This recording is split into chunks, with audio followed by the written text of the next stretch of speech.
Hello, this is Mrs. Nearing, and this video is going to be an introduction to electrochemistry. Electrochemistry is the study of chemical reactions that produced or are caused by electrical energy. So it's the intersection between chemistry and electricity, which you might be able to guess from the name electrochemistry. So thinking back to electricity and reactions, remember we have looked at these things in the past called redox reactions, and in redox reactions one element is oxidized, another element is reduced, and these redox reactions involve the transfer of electrons. So one element is going to give some electrons to another element, and keep in mind electricity, electric current, is basically the flow of electrons through a wire. So we could start to see how these redox reactions might be used to generate electric current. Now there's a link between redox reactions and electricity. So just thinking back to some redox reaction stuff, this is first introduced in chapter 4, section 9, if you want to review it. Remember, we had some ways to remember what it means to be oxidized or reduced. There's Ole, means oxidation loses electrons. There's oil rig. So this is something you can go back and review your redox reactions.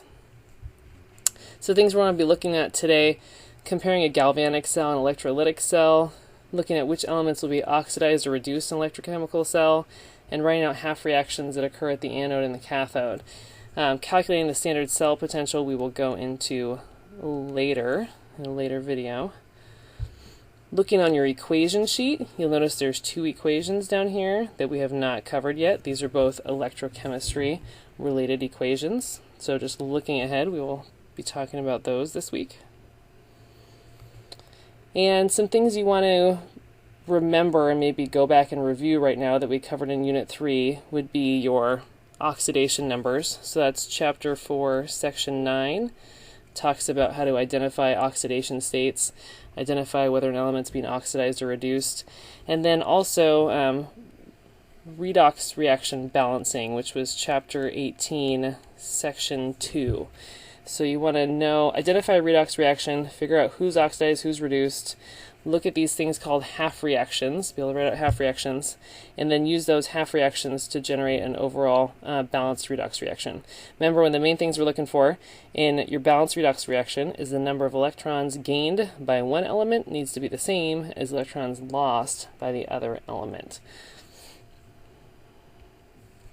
Okay, so let's take a look back at these redox reactions. Here's an example of a spontaneous redox reaction. It's a single displacement reaction where you place a sample of solid zinc in a solution of copper sulfate. And single displacement, those two are going to switch places, and it's going to make solid copper and aqueous zinc sulfate. So that's the molecular version. This right here is the net ionic version. And you can see, especially from looking at the net ionic version, that this is a redox reaction, meaning that one of your elements is gaining electrons, the other element is losing electrons. Over here we can see zinc is going from an oxidation state of 0 to +2, so it is becoming more positive, so it is losing electrons and it is being oxidized. Copper is going from +2 to 0, so it is gaining electrons and it is being reduced. So there's a flow of electrons happening here. Zinc's losing electrons, copper is gaining electrons. When you put them together in the same beaker, what will happen is the zinc will give 2 electrons directly to a copper ion, and that will turn this copper ion into solid copper. So there's a direct transfer of electrons from one species to another species. When we set up these things called electrochemical cells, we take that idea of electron transfer that's happening, and rather than putting the two species in the same container and like putting the zinc in the copper, we separate them out into these things that we call half cells. So they are not able to directly interact with each other. The zinc can no longer give its electrons directly to an ion of copper. But then we connect these two half cells through an external pathway like a wire, and that will then allow the electrons to flow from zinc to copper, except now instead of going straight from a zinc atom to a copper atom, we're forcing them to travel through a wire. And when we have electrons flowing through a wire, we have electricity. Hooray! We've just used a redox reaction to generate an electric current. And as you can see, this was able to, light up our light bulb there. So these electrochemical cells take these redox reactions that we've seen before and use these half cells, connect these two half reactions, these half cells, connect them with a wire, and that forces electrons to flow through the wire, which generates electricity. So we're talking about galvanic cells first. Galvanic cells, otherwise known as voltaic cells, we're going to compare those to electrolytic cells. So this is some background, and some of this will make more sense later when we come back to it. But just some background, there's two types of cells. One type of cell is the voltaic cell, which is kind of what I was just showing on the previous page.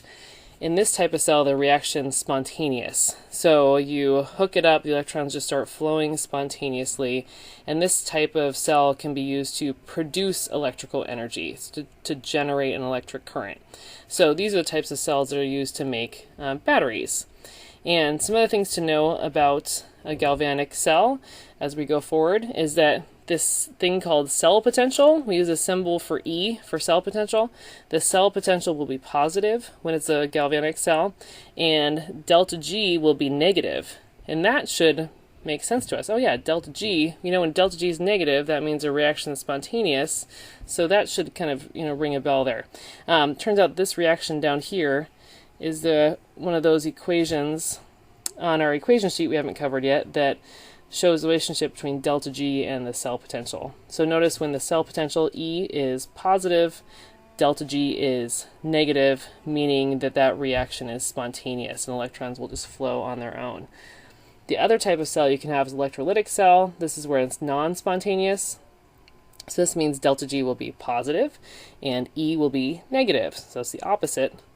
And this type of cell requires an input of electrical energy for a reaction to go. So this type of cell will only go if you connect an electric current to it. They both involve redox reactions. They both have a reduction happening and oxidation happening. But one of them is spontaneous, one of them is non-spontaneous. So one of them is used to generate current, and one of them uses up current.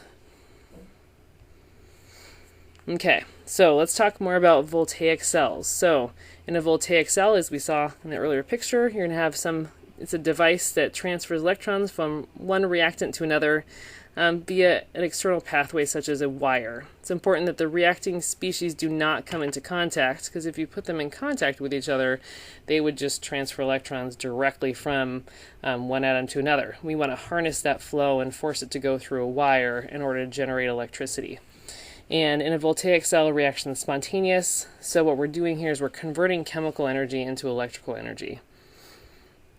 Here's a picture of a voltaic cell. It's the same one we were just talking about on the previous page. So if you take that zinc-copper reaction, and instead of placing the solid, zinc directly in the solution of copper, notice zinc is over here by itself in its own half cell placed in a solution of zinc ions.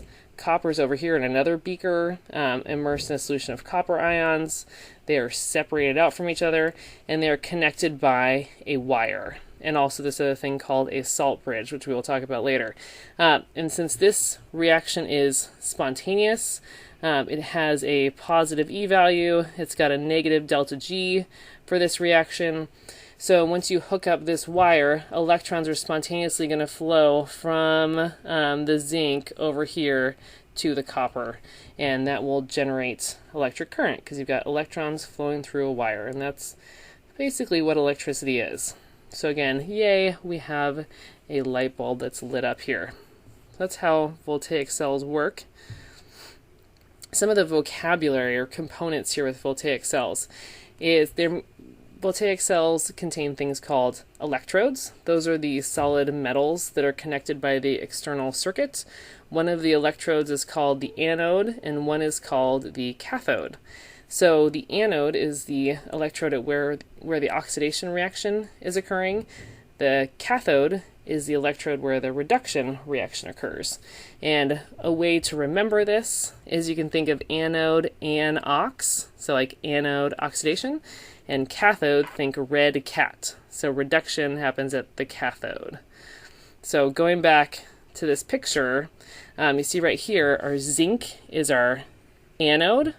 So anox, this is where the oxidation reaction's occurring. So notice zinc is being oxidized.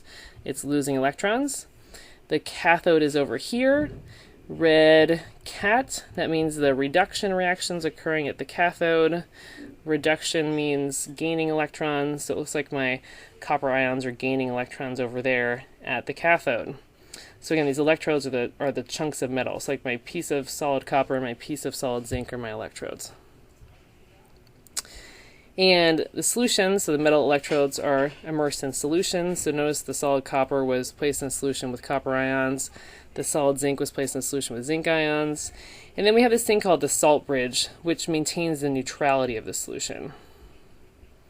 So in order for your voltaic cell to run and to function, the half cells must remain electrically neutral. So the solutions need to stay neutral. They can't develop a charge. And the problem is we have these half reactions happening, like we just saw over here, like we have the copper ions gaining electrons, turning into solid copper. So as this reaction occurs, the amount of positive charges in my solution is going to drop, right? Because I'm losing these copper ions. That would make our solution become negative. And if that happens, the electric current will stop flowing. Electrons aren't going to want to flow over to the side. It's negative already. So it's important that these solutions remain neutral. So this is where this salt bridge comes into play. The salt bridge will contain some aqueous salt whose ions are spectator ions, like sodium nitrate or potassium chloride, something like that. And as the redox reactions occur, the ions in the salt bridge will travel either towards the anode side or the cathode side in order to maintain neutrality. So like in this case over here, if you get a reaction that's removing copper ions from the solution, the sodium ions in the salt bridge would travel over towards that side, towards that half cell, to replace the positive charge that's being lost from that solution. And we'll go over this more, we'll walk through a series on this in class too so we can visualize this more. But key thing, you need a salt bridge in order for your voltaic cell to function.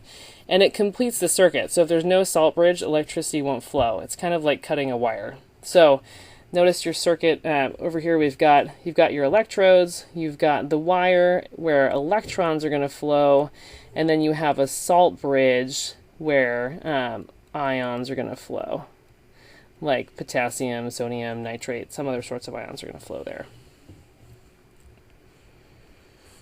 So let's talk about this thing called cell potential. So the word potential, it might remind you of potential energy. It's a similar kind of idea. So electrons are going to flow from the anode to the cathode because of a difference in potential energy. You can think of it like probably your other experiences you've had with potential energy. Things tend to move from high potential energy to low potential energy, kind of like how water will spontaneously flow down a waterfall from the higher point to the lower point. It won't go the opposite direction. And to figure out which way, which these electrons will flow, we look at these things called reduction potentials. So you have a table of standard reduction potentials in your textbook that looks a little bit like this.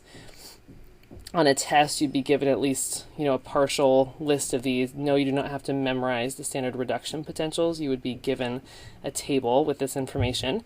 And the way that you read these is, you notice that we have a bunch of reduction half reactions written out. So everything over here on the left is gaining electrons and turning into something else. So these are a bunch of reactions showing things being reduced. So this top one up here shows F2 being reduced. Down here it shows the copper ion being reduced. And then over here on the right is this thing called the potential. And the units for that is V, which you may have heard of before. Those are volts. So the cell potential or reduction potentials are measured in volts. And the substances on this chart that are nearer to the top, notice how they have more positive voltages. As you go down the list, you reach 0 and then start becoming negative.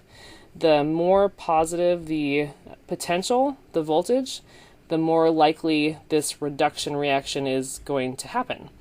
And substances near the bottom that have very negative potentials are not very likely to be reduced, and they're more likely to have the opposite reaction happen. They're more likely to be oxidized.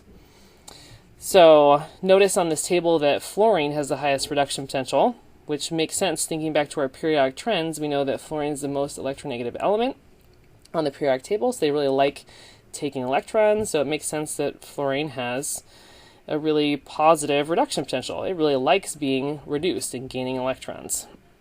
Lithium down here on the bottom doesn't really like gaining electrons. Lithium would rather be oxidized. It would rather lose electrons and form a positive ion. Thinking about these units, and again, vocabulary here, the cell potential we call the potential difference. We use the symbol E cell, and the units for that is the voltage. So the units are, so V stands for volts, and a volt is a joule per coulomb. So it's the energy, that's joules, per charge, which is coulomb. You'll notice the previous table says it's a table of standard reduction potentials. When we talk about standard conditions in this context, we're talking about solutions that are 1 molar or gases that are at 1 atmosphere partial pressure, and the temperature is 25 degrees Celsius. So if you change any of those conditions, you will change the potential. Also, if you look at this table of values, they're all relative. They're all compared to the standard hydrogen electrode. So if you look back at this list, you'll see that the reduction of hydrogen ions is defined as having a voltage of 0, and everything else is defined as relative to hydrogen. So things are either up here are, better at being reduced than hydrogen, and things down here on the bottom are worse at being reduced than hydrogen, and it's all a relative number there. When you have a large difference in potential between two elements, there's a strong tendency for electrons to flow from one element to another element. So we're going to be using that table of reduction potentials to look at the potential difference between two elements that would be used to make an electrochemical cell. So writing out half reactions, again, red cat, so reduction occurs at the cathode, and oxidation occurs at the anode, and the element near to the top of the table of the standard reduction potentials is going to be the one reduced. So if you are given two elements like copper and zinc, you're going to ask yourself, who's closer to the top of my table of reduction potentials? That one's going to be reduced, and that reduction will happen at the cathode. Again, if I'm thinking back to my previous example, copper and zinc, who's going to be oxidized? Well, it's going to be the element closer to the bottom of the table. That one's not as good at being reduced. It's better at being oxidized. So that reaction is going to be, the opposite reaction will happen. So you're going to reverse that reaction around, turn that reduction into an oxidation, and that reaction will occur at the anode. So we'll look at some examples here. So let's say someone wants to set up an electrochemical cell using copper and silver. So I'm looking at my table of standard reduction potentials, and ask myself, who is closer to the top? So who's better at being reduced? All right, so it looks like copper is right here, and silver is right here.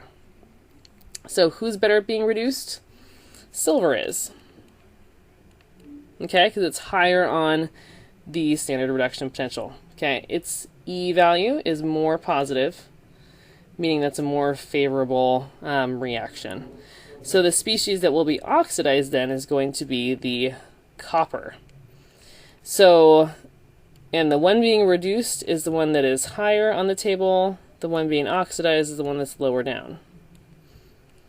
So let's write out the half reactions that occur. So at the anode would be an-ox. The cathode, red cat. So my reductions occurring at the cathode, oxidations occurring at the anode. Let's write the reduction first, because that one's easier. It just kind of occurs directly as written. So my reduction reaction is going to be silver ions gaining electron to form solid silver. All right, so that's going to be my top reaction. At the anode, copper is going to be oxidized. So to write out that reaction, I take the reaction as written here and I just reverse it. So I've got solid copper turning into copper ion and, losing 2 electrons. Okay, so I've got one element being oxidized, one element being reduced. If I want to write out the balanced overall reaction, I want to think back to, how do I write out these balanced redox reactions, and one of the key things you have to think about is the electrons gained need to equal electrons lost. So right now copper is losing 2 electrons, but silver is only gaining 1. So I'm going to need to double everything in this half reaction and then add them up. So you'll end up with solid copper and 2 silver ions and 2 electrons on the left, and then I'll have copper ion, 2 silvers, and 2 electrons on the right. And you should notice your number of electrons cancel out.